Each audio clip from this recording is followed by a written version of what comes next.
Share করলাম অপূর্ব স্বাদের ঢ্যাঁড়স মালাই বা ঢ্যাঁড়সের রেসিপি।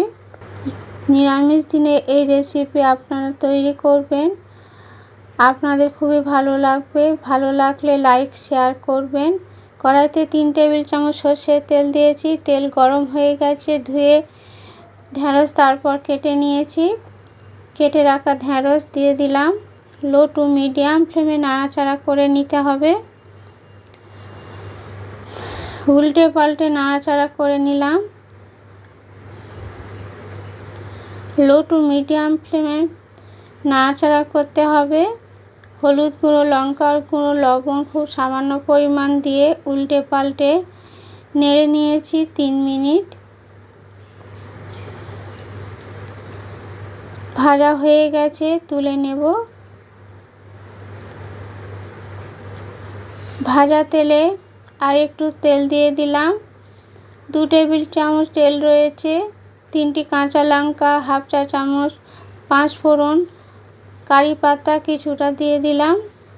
লো টু মিডিয়াম ফ্লেমে 20 সেকেন্ড নাড়াচাড়া করে নিয়েছি।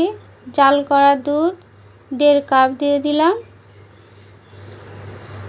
তারপর নাড়াচাড়া করে নিতে হবে। ভেজে রাখা ঢ্যাঁড়স দিয়ে দিলাম। ঢ্যাঁড়স দিয়ে ভালো করে নাড়াচাড়া করে নিতে হবে। লো টু মিডিয়াম ফ্লেমে রান্না করে নিতে হবে। তারপর ঢাকা দিয়ে দিলাম। ঢাকা দিয়ে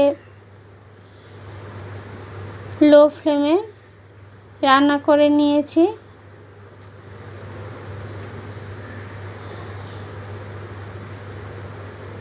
ঢাকা দিয়ে 5 মিনিট লো টু মিডিয়াম ফ্লেমে রান্না করে নিয়েছি।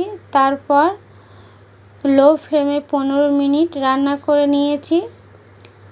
সামান্য পরিমাণ লবণ দিলাম, আগে লবণ দেওয়া ছিল। তারপর হাফ চা চামচ মিষ্টি দিয়ে নাড়াচাড়া করে নিয়েছি।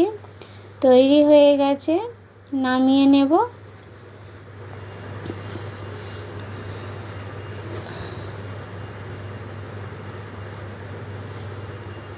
আপনাদের ভালো লাগলে আমার সাথে থাকবেন নতুন নতুন রেসিপি পাওয়ার জন্য।